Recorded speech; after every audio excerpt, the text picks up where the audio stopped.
Hi, ನಾನು Sandeep from tech in Kannada. ಎಲ್ಲರಿಗೂ ಇವತ್ತಿನ ಭಾನುವಾರದ ಟೆಕ್ ನ್ಯೂಸ್ಗೆ ಸ್ವಾಗತ. ಪ್ರತಿ ವಾರದಂತೆ ಈ ವಾರನೂ ಕೂಡ ಕೆಲವೊಂದು ಇಂಟ್ರೆಸ್ಟಿಂಗ್ ಟೆಕ್ ನ್ಯೂಸ್ ಎಲ್ಲ ಇದೆ. ಇವತ್ತಿನ ಮೊದಲ ಟೆಕ್ ನ್ಯೂಸ್ ಬಂದ್ಬಿಟ್ಟು ಪ್ಯಾರಿಸ್ನಲ್ಲಿ ಒಲಿಂಪಿಕ್ 2024 ಶುರುವಾಗಿದೆ. ಇದರ ಓಪನಿಂಗ್ ಸೆರೆಮನಿಯಲ್ಲಿ ಎಲ್ಲ ದೇಶದ ಅಥ್ಲೆಟ್ಗಳು ಅವರ ಟ್ರೆಡಿಷನಲ್ ಡ್ರೆಸ್ ಮುಖಾಂತರ ಮಾರ್ಚನ್ನು ಮಾಡ್ತಾರೆ. ನಮ್ಮ ದೇಶದ ಈ ಟ್ರೆಡಿಷನಲ್ ಡ್ರೆಸ್ ಏನಿದೆ ಇದನ್ನು ಡಿಸೈನ್ ಮಾಡಿರುವಂಥವರು ತಸ್ವಾ ಅನ್ನೋವಂಥವ್ರು, ಆಯಿತಾ. ಸೊ ಇವರು ಮಾಡಿರುವಂಥ ಈ ಡಿಸೈನ್ ತುಂಬ ಕ್ರಿಟಿಸಿಸಮ್ಗೆ ಕಾರಣವಾಗಿದೆ. ಯಾಕೆಂದರೆ ಈ ಡಿಸೈನ್ ಅಷ್ಟೊಂದು ಚೆನ್ನಾಗಿಲ್ಲ. ಒಲಿಂಪಿಕ್ಸಿಗೆ ನಮ್ಮ ದೇಶದ ಅಥ್ಲೆಟ್ಗಳು ಪಾರ್ಟಿಸಿಪೇಟ್ ಮಾಡ್ತಾ ಇದ್ದಾರೆ ಅಂದರೆ ಅದು ನೆಕ್ಸ್ಟ್ ಲೆವೆಲಿಗೆ ಇರಬೇಕಾಗಿತ್ತು. ಅಷ್ಟೊಂದು ಇಂಟ್ರೆಸ್ಟಿಂಗ್ ಆಗಿಲ್ಲ, ಇದು ತುಂಬ ನಾರ್ಮಲ್ ಆಯಿತು. ಹೋಟೆಲ್ಗಳಲ್ಲಿ ಸಪ್ಲೈಯರ್ ಹಾಕುವ ರೀತಿ ಈ ಡ್ರೆಸ್ ಇದೆ ಅಂದ್ಬಿಟ್ಟು ಕೆಲವು ಜನ ಕ್ರಿಟಿಸಿಸಮನ್ನು ಮಾಡ್ತಾ ಇದ್ದಾರೆ. ನನಗೂ ಕೂಡ ಇದು ಅಷ್ಟೊಂದು ಸಖತ್ತಾಗಿದೆ ಅಂತ ಅನ್ನಿಸ್ಲಿಲ್ಲ. ತೋರಿಸ್ತಾ ಇದ್ದೀನಿ ನಾನು ನಿಮಗೆ ಏನು ಅನ್ನಿಸ್ತು ಕಾಮೆಂಟ್ ಮಾಡಿ. ಇನ್ನೂ ತುಂಬ ಚೆನ್ನಾಗಿ ಮಾಡ್ಬೋದಾಗಿತ್ತು. ಸರ್ಕಾರದವರು ಕೋಟ್ಯಾಂತರ ರೂಪಾಯಿ ದುಡ್ಡನ್ನು ಕೊಟ್ಟಿರ್ತಾರೆ. ಈ ಡಿಸೈನರ್ಗಳೆಲ್ಲ ಈ ಅಂಬಾನಿ ಅಂಥವ್ರಿಗೆಲ್ಲ ಒಳ್ಳೊಳ್ಳೆ ಡ್ರೆಸ್ಸನ್ನು ಡಿಸೈನ್ ಮಾಡಿಕೊಟ್ಬಿಡ್ತಾರೆ. ನಮ್ಮ ದೇಶಕ್ಕೆ ರೆಪ್ರೆಸೆಂಟ್ ಮಾಡ್ತಿರುವಂಥ ಅಥ್ಲೆಟ್ಸ್ಗಳಿಗೆ ಈ ರೀತಿ ಡಿಸೈನ್ನ ಮಾಡ್ತಾರೆ. ನಿಮ್ಗೆ ಇದ್ರ ಬಗ್ಗೆ ಏನಿಸ್ತು ದಯವಿಟ್ಟು ಕಾಮೆಂಟ್ ಮಾಡಿ. ಇನ್ನು ಮುಂದಿನ ಟೆಕ್ ನ್ಯೂಸ್ ಬಂದ್ಬಿಟ್ಟು ಫೈನಲಿ ಆಪಲ್ನವರು ಅವರ ಐಫೋನ್ ಬೆಲೆಯನ್ನು ನಾಮಕಾವಸ್ಥೆ ಕಡಿಮೆ ಮಾಡಿದ್ದಾರೆ. ರೀಸೆಂಟಾಗಿ ಆದಂಥ ಬಡ್ಜೆಟ್ನಲ್ಲಿ ನಮ್ಮ ಗೌರ್ಮೆಂಟ್ನವರು ಯಾರೆಲ್ಲ ವಸ್ತುವನ್ನು ನಮ್ಮ ದೇಶದಲ್ಲೇ ಮ್ಯಾನುಫ್ಯಾಕ್ಚರ್ ಮಾಡ್ತಾರೆ, ಮೇಡ್ ಇನ್ ಇಂಡಿಯಾ ಪ್ರಾಡಕ್ಟ್ ಏನೆಲ್ಲ ಇರುತ್ತೆ, ಆ ಕಂಪನಿಗಳು ಬೇರೆ ದೇಶದಿಂದ ಸ್ಪೇರ್ಸನ್ನು ಇಂಪೋರ್ಟ್ ಮಾಡಿಕೊಂಡ್ರೆ ಅದಕ್ಕೆ ಕೆಲವೊಂದು ಕನ್ಸೆಷನ್ನ ಕೊಟ್ಟಿದ್ದಾರೆ. ಈ ಕಾರಣದಿಂದ ಆಪಲ್ನವರು ಅವರ ಐಫೋನ್ನ ನಾಮಕಾವಸ್ಥೆ ಬೆಲೆ ಕಡಿಮೆ ಮಾಡಿದ್ದಾರೆ, ಆಯಿತಾ. ಐಫೋನ್ 15 ಮತ್ತು 15 ಪ್ಲಸ್ಗೆ ಬರೀ $300 ಕಡಿಮೆ ಮಾಡಿದ್ದಾರೆ. ಪ್ರೋಗೆ ಐಫೋನ್ 15 ಪ್ರೋಗೆ $5,100, ಪ್ರೋ ಮ್ಯಾಕ್ಸಿಗೆ $5,900 ಕಡಿಮೆ ಮಾಡಿದ್ದಾರೆ. ಮತ್ತು ಲಾಸ್ಟ್ ಇಯರ್ದ ಐಫೋನ್ 14ಗೆ ಸೇಮ್ $300 ಕಡಿಮೆ ಮಾಡಿದ್ದಾರೆ. ನಾಮಕಾವಸ್ಥೆ ಕಡಿಮೆ ಮಾಡೋದಂಗಿದೆ. ತುಂಬ ಜನಕ್ಕೆ ಇದು ಅಷ್ಟೊಂದು ಎಫೆಕ್ಟ್ ಆಗುವುದಿಲ್ಲ.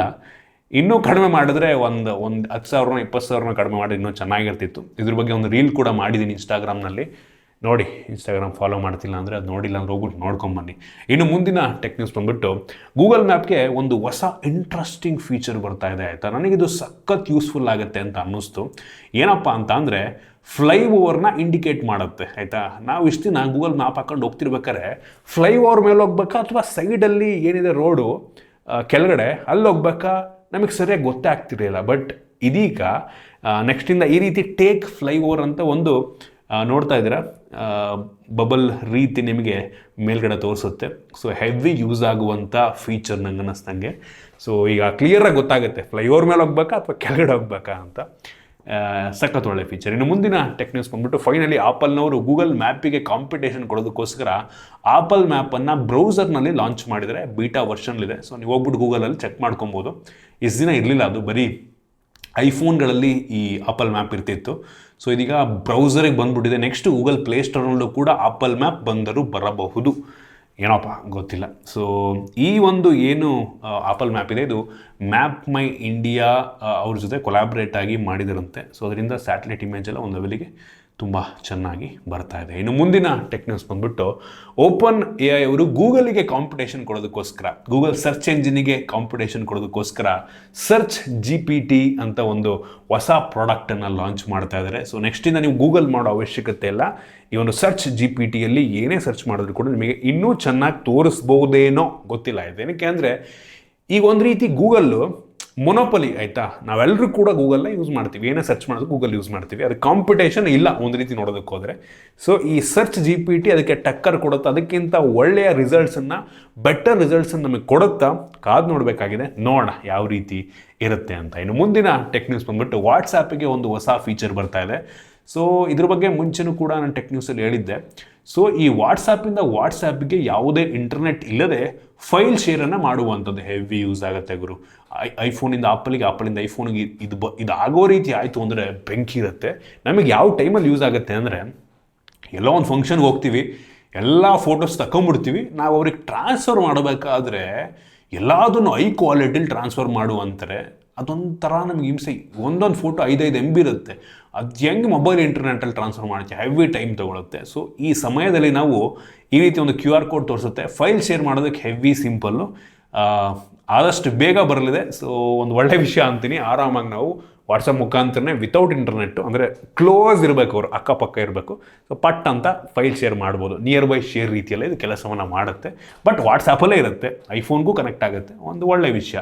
ಇನ್ನು ಮುಂದಿನ ಟೆಕ್ನಿಕ್ಸ್ ಬಂದುಬಿಟ್ಟು BSNL ಅವರು ಮತ್ತೊಮ್ಮೆ 4Gಯನ್ನು ಮುಂದೂಡ್ತಾ ಇದ್ದಾರೆ. ಜೂನ್ 2025ನೇ ಇಸ್ವಿಯಷ್ಟರಲ್ಲಿ, ಇನ್ನೂ 1 ವರ್ಷ ಬೇಕು ಅವರಿಗೆ 4G ಅಂತ ತೊಗೊಂಬರೋಕ್ಕೆ. ಆಲ್ರೆಡಿ ಏರ್ಟೆಲ್ ಜಿಯೋದವರು 4G ತಂದು ಹತ್ತತ್ರ 8 ವರ್ಷ ಆಗಿ ಬಂತು. ಇನ್ನೂ BSNL ಅವರು ಸ್ಟ್ರಗಲ್ ಮಾಡ್ತಾ ಇದ್ದಾರೆ, ಆಯಿತಾ. ಹೌದು, ಕೆಲವೊಂದು ಕಡೆ 4G ಟೆಸ್ಟ್ ರನ್ ಆಗ್ತಾ ಇದೆ, ಕೆಲವು ಜನಕ್ಕೆ 4G ಸಿಗ್ತಾ ಇರಬಹುದು. ಆದರೆ ಇಷ್ಟು ಡಿಲೇ ಒಳ್ಳೆಯದಲ್ಲ, ಆಯಿತಾ. ಯಾವುದೇ ಕಂಪ್ನಿ ಆಗಿರಲಿ, ಗೌರ್ಮೆಂಟ್ ಆದರೂ ಆಗಲಿ, ಪ್ರೈವೇಟ್ ಆದರೂ ಆಗಲಿ, ಈ ರೀತಿ ಇಷ್ಟು ಸ್ಲೋ ಇದ್ದರೆ ಡೆವಲಪ್ ಆಗೋದು ತುಂಬ ಕಷ್ಟ, ಅದನ್ನು ಗ್ರೋ ಮಾಡೋದು ತುಂಬ ಕಷ್ಟ. ನಂಗನ್ನಿಸ್ದಂಗೆ ನೆಕ್ಸ್ಟ್ 6G ಬಂದಾಗ ಮೋಸ್ಟ್ಲಿ ಇವ್ರು 4Gಗೆ ಬರ್ತಾರಾ ಏನೋ ಗೊತ್ತಿಲ್ಲ, ಆಯಿತಾ. ಹೌದು, ರೇಟೆಲ್ಲ ಕಡಿಮೆ ಇದೆ, ನೆಟ್ವರ್ಕೇ ಸರಿಯಾಗಿ ಸಿಗ್ತಿಲ್ಲ ಅಂದರೆ ಎಷ್ಟು ಕಡಿಮೆ ಇದ್ರೆ ಏನು ಉಪಯೋಗ ಆಯಿತು? ನಾವೀಗ ಹೌದು ಏರ್ಟೆಲ್ಲು ಜಿಯೋಗೆ 300-350 ತನಕ ಕೊಡ್ತಾ ಇದ್ದೀವಿ ತಿಂಗಳಿಗೆ. BSNL ಅವರು ₹100 ತಂದ್ರೂ ನಾವು ₹100 ಕೊಟ್ಟು ಸಹ ಸರಿಯಾದ ನೆಟ್ವರ್ಕ್ ನಮಗೆ ಸಿಕ್ಕಿಲ್ಲ ಅಂದರೆ ನಾವು ಮತ್ತೆ ಬೈಬೇಕಾಗತ್ತೆ ಅದನ್ನು, ಆಯಿತಾ. ಸೊ ಬರಲಿ, ಆದಷ್ಟು ಬೇಗ ತರಲಿ, ಪ್ರಾಪರ್ ಕವರೇಜ್ ಕೊಡಲಿ. ನಮ್ಮ ಗೌರ್ಮೆಂಟಿಂದು ಅಂತ ನಾವು ಸಿಂಪಲಿ ತೋರಿಸೋ ಅವಶ್ಯಕತೆ ಇಲ್ಲ. ಬಟ್ ಸ್ಟಿಲ್ ಏನಕ್ಕೆ ಇಷ್ಟೊಂದು ಸ್ಲೋ ಆಗಿ ಮಾಡ್ತಾ ಇದ್ದಾರೆ? ಯಾಕೆ ಗೌರ್ಮೆಂಟ್ನವ್ರು ಪ್ರಾಪರಾಗಿ ಬ್ಯಾಕಪ್ ಕೊಡ್ತಿಲ್ಲ ಅವರಿಗೆ ಅಂತ ಗೊತ್ತಿಲ್ಲ. ಕಷ್ಟ, ಆಯಿತಾ, ಏನು ಮಾಡೋಕ್ಕಾಗಲ್ಲ. ಈ ಪ್ರೈವೇಟ್ ಕಂಪ್ನಿಗಳಿಗೆಲ್ಲ ಲೋನ್ ಕೊಟ್ಬಿಡ್ತಾರೆ, ಲೋನ್ ಕೊಟ್ಟು ಅದು ಇದು ಎಲ್ಲ ಮಾಡಿ ಸ್ಕ್ಯಾಮ್ ಮಾಡೋಗ್ತಾರೆ. ಈ ಗೌರ್ಮೆಂಟ್ ಕಂಪ್ನಿ ಬೆಳ್ಸೋಕ್ಕೆ ಕಷ್ಟ ಅವರಿಗೆ, ಏನಪ್ಪ. ಇನ್ನು ಮುಂದಿನ ಟೆಕ್ನಿಕ್ಸ್ ಬಂದ್ಬಿಟ್ಟು ಸ್ನ್ಯಾಪ್ಡ್ರ್ಯಾಗನ್ 8 Gen 4 ಅಕ್ಟೋಬರ್ 21ನೇ ತಾರೀಕಿನ ಲಾಂಚ್ ಆಗುತ್ತಂತೆ. ಅವ್ರದ್ದು ಸ್ನ್ಯಾಪ್ಡ್ರ್ಯಾಗನ್ ಸಮ್ಮಿಟ್ ಅಂತ ನಡೀತಾ ಇದೆಯಂಥ ಟೈಮಲ್ಲಿ. ಸೊ ಅದರಲ್ಲಿ ಈ ಒಂದು ಹೊಸ ಪ್ರೊಸೆಸರ್ನ ಲಾಂಚ್ ಮಾಡ್ತಾರಂತೆ. ಸೊ ಈ ಒಂದು ಪ್ರೊಸೆಸರ್ ಅಂಥದ್ದು ಬೆಂಚ್ ಮಾರ್ಕಲ್ಲಿ 30 ಲಕ್ಷ ರೇಟಿಂಗನ್ನು ಕೊಡುತ್ತೆ ಅಂತ ಹೇಳಲಾಗ್ತಾ ಇದೆ. ಕಾದು ನೋಡೋಣ. ಇನ್ನು ಮುಂದಿನ ಟೆಕ್ನಿಕ್ಸ್ ಬಂದ್ಬಿಟ್ಟು ಆಪಲ್ನವರು 2026ನೇ ಇಸ್ವಿಯಷ್ಟರಲ್ಲಿ ಫ್ಲಿಪ್ ಫೋನ್ನ ತೊಗೊಂಬರ್ತಾರಂತೆ. ಇವ್ರು ಹೇಳ್ತಾನೆ ಇದ್ದಾರೆ, ಒಂದ್ಸಲ ಬರುತ್ತೆ ಅಂತಾರೆ, ಬರಲ್ಲ ಅಂತಾರೆ. ಬರೋ ತನಕ ಗ್ಯಾರಂಟಿನೇ ಅಲ್ಲ, ನೀವು ಗ್ಯಾರಂಟಿ ಇಟ್ಕೊಳ್ಳೇಬೇಡಿ ಆಪಲಲ್ಲಿ. ಈ ರೀತಿ ಬೇಜಾನು ಲೀಕ್ಸ್ಗಳು ಬರ್ತಾ ಇರ್ತವೆ, ರಿಪೋರ್ಟ್ಗಳು ಬರ್ತಾ ಇರ್ತವೆ, ಬಂದ ಮೇಲೆ ಕನ್ಫರ್ಮ್ ಆಗಬೇಕು. ಇನ್ನು ಮುಂದಿನ ಟೆಕ್ನಿಕ್ಸ್ ಬಂದ್ಬಿಟ್ಟು ಸ್ಯಾಮ್ಸಂಗ್ ಅವರು ಅವ್ರದ್ದು ಹೊಸ ಫ್ಲಿಪ್ ಫೋಲ್ಡ್ ಜೊತೆಗೆ ಪೋರ್ಟ್ರೇಟ್ ಸ್ಟುಡಿಯೋ ಅಂತ ಒಂದು AI ಫೀಚರ್ನ ತೊಗೊಂಬಂದಿದ್ದಾರೆ. ಬೆಂಕಿ ಫೀಚರ್ಗಳು ಇದು. ಸೊ ಇದನ್ನು S24 ಮತ್ತು S23 ಎರಡಕ್ಕೂ ಕೂಡ ಅಪ್ಡೇಟನ್ನು ಕೊಡ್ತಾರಂತೆ. ಅಂದರೆ ಅಪ್ಡೇಟ್ ಮುಖಾಂತರ ಈ 2 ಫೋನ್ಗಳಿಗೂ ಸಹ AI ಫೀಚರ್ನ ಕೊಡ್ತಾರಂತೆ, ಒಂದು ಒಳ್ಳೆಯ ವಿಷಯ. ಇನ್ನು ಮುಂದಿನ ಟೆಕ್ನಿಕ್ಸ್ ಬಂದ್ಬಿಟ್ಟು ಐಫೋನ್ ಅವರು iPhone 17 ಸೀರೀಸ್ ಲಾಂಚ್ ಮಾಡಿದಾಗ ಈ iPhone 17 Plus ಅನ್ನೋದ್ರ ಬದಲು iPhone 17 ಸ್ಲಿಮ್ ಅನ್ನೋ ಒಂದು ವೇರಿಯಂಟನ್ನು ಲಾಂಚ್ ಮಾಡ್ಬೋದು ಅಂತ ಹೇಳ್ತಾ ಇದ್ದಾರೆ. ಸೊ ಅದು ಸ್ವಲ್ಪ ತಿನ್ ಆಗಿರುತ್ತೆ, ತುಂಬ ಸ್ಲಿಮ್ ಆಗಿರುತ್ತಂತೆ ಈ ಫೋನು. ಸೊ ನೋಡೋಣ, ಕೆಲವೊಂದು ರೆಂಡರ್ಸ್ಗಳು ಬಂದಿದೆ, ಇದು ಎಷ್ಟು ನಿಜ ಅಂತ ಗೊತ್ತಿಲ್ಲ. ಅವ್ರಿಗೆ ತುಂಬ ತಿನ್ನಾಗಿರುವಂಥ ಫೋನನ್ನು ಲಾಂಚ್ ಮಾಡ್ತಾರಂತೆ. ಇನ್ನು ಮುಂದಿನ ಟೆಕ್ನಿಕ್ಸ್ ಬಂದ್ಬಿಟ್ಟು ವಿವೋದವರು V40 ಸೀರೀಸನ್ನು ಕೆಲವೇ ದಿನಗಳಲ್ಲಿ ಲಾಂಚ್ ಮಾಡ್ತಾ ಇದ್ದಾರೆ. V40 Pro ಅಂತ 2 ಫೋನ್ ಲಾಂಚ್ ಆಗ್ಬೋದು. ಇವು ನಂಗನಿಸ್ದಂಗೆ 35-40 ಸಾವಿರ ರೇಂಜಲ್ಲಿ ಲಾಂಚ್ ಆಗಬಹುದಾದಂಥ ಸ್ಮಾರ್ಟ್ಫೋನ್ ಅಂತ ಕಾಣುತ್ತೆ. ಕರ್ವ್ ಡಿಸ್ಪ್ಲೇ, ಹೆವಿ ಪವರ್ಫುಲ್ ಆಗಿರುವಂಥ ಪ್ರೊಸೆಸರ್ನೆಲ್ಲ ಆಗ್ತಾರೆ ಅಂತ ಹೇಳ್ತಾ ಇದ್ದಾರೆ. ನೋಡೋಣ, ಇದನ್ನು ಅನ್ಬಾಕ್ಸ್ ಮಾಡ್ತೀನಿ ನಾನು. ಇನ್ನು ಮುಂದಿನ ಟೆಕ್ ನ್ಯೂಸ್ ಮತ್ತು ಕೊನೆ ಟೆಕ್ ನ್ಯೂಸು, ಗೂಗಲ್ ಅವರು ಗೂಗಲ್ Pixel 9 ಈ ಆಗಸ್ಟ್ ತಿಂಗಳಲ್ಲಿ ಲಾಂಚ್ ಮಾಡ್ತಾರೆ. ಅದರ ಲೀಕ್ಸ್ಗಳು ಬಂದಿದೆ. ಮೇಜರ್ ಡಿಸೈನ್ ಚೇಂಜಸ್ ಏನು ಆಗಿಲ್ಲ ಅಂತ ಅನ್ನಿಸ್ತಾ ಇದೆ. ಕ್ಯಾಮ್ರಾ ಬಂಪ್ ಕೂಡ ಅದೇ ರೀತಿ ಇದೆ. ಒಟ್ಟಿಗೆ ಇವ್ರ ಪ್ರೊಸೆಸರ್ನ ಅವರು ಟೆನ್ಸಾರ್ ಚಿಪ್ ಹಾಕ್ತಾರೆ, ಅದಂತೂ ಹೆವಿ ಹೀಟ್ ಆಗುತ್ತೆ. ಸ್ಯಾಮ್ಸಂಗ್ ಅವ್ರು ಮಾಡಿರೋದು, ನೋಡೋಣ ಏನು ಚೇಂಜಸ್ ಮಾಡ್ತಾರೆ ಅಂತ. ಆಬ್ವಿಯಸ್ಲಿ ಗೂಗಲ್ ಅವ್ರು ಮಾಡ್ತಿರೋದ್ರಿಂದ ಆಪ್ಟಿಮೈಸೇಷನ್ ಚೆನ್ನಾಗಿರುತ್ತೆ. ಕ್ಯಾಮ್ರಾ ಹೆಂಗಿರುತ್ತೋ ಗೊತ್ತಿಲ್ಲ. ಮುಂಚೆ ಪಿಕ್ಸೆಲ್ ಫೋನ್ ಅಂತ ಅಂದರೆ ಕ್ಯಾಮ್ರಾ ನೆಕ್ಸ್ಟ್ ಲೆವೆಲ್ ಅಂತ ಅನ್ಕೋತಾ ಇದ್ವು. ಈಗಂತೂ ಬೇರೆ ಬ್ರ್ಯಾಂಡ್ಗಳು ಸಹ ಸಿಮಿಲರ್ ಫೋಟೋಸ್ನ ಕೊಡೋಕ್ಕೆ ಶುರು ಮಾಡಿದ್ದಾರೆ. ನೋಡೋಣ ಒಟ್ಟಿಗೆ ಹೆಂಗಿರುತ್ತೆ ಅಂತ. ಸೊ ಇಷ್ಟು ಇವತ್ತಿನ ಟೆಕ್ ನ್ಯೂಸ್. ಐ ಹೋಪ್ ನಿಮಗೆ ಇವತ್ತಿನ ಟೆಕ್ ನ್ಯೂಸಲ್ಲಿ ಕೆಲವೊಂದು ಹೊಸ ವಿಷಯ ತಿಳ್ಕೊಳ್ಳೋಕೆ ಸಿಕ್ಕಿದೆ ಅಂತ ಅನ್ಕೋತೀನಿ. ಇಷ್ಟ ಆಗಿದ್ರೆ ಲೈಕ್ ಮಾಡಿ, ಶೇರ್ ಮಾಡಿ. ಇದೇ ರೀತಿ ನಮ್ಮ ಬೇರೆ ಬೇರೆ ವಿಡಿಯೋಗಳಿಗೆ ನಮ್ಮ tech in Kannada YouTube channel subscribe ಮಾಡ್ಕೊಂಡಿಲ್ಲ ಅಂದರೆ ಈಗಲೇ ಸಬ್ಸ್ಕ್ರೈಬ್ ಮಾಡ್ಕೊಂಡು ಒಂದು ಬೆಲ್ ಐಕಾನ್ ಕೂಡ ಕ್ಲಿಕ್ ಮಾಡ್ಬೋದು. ಸಿಗೋಣ ಮುಂದಿನ ವಿಡಿಯೋದಲ್ಲಿ.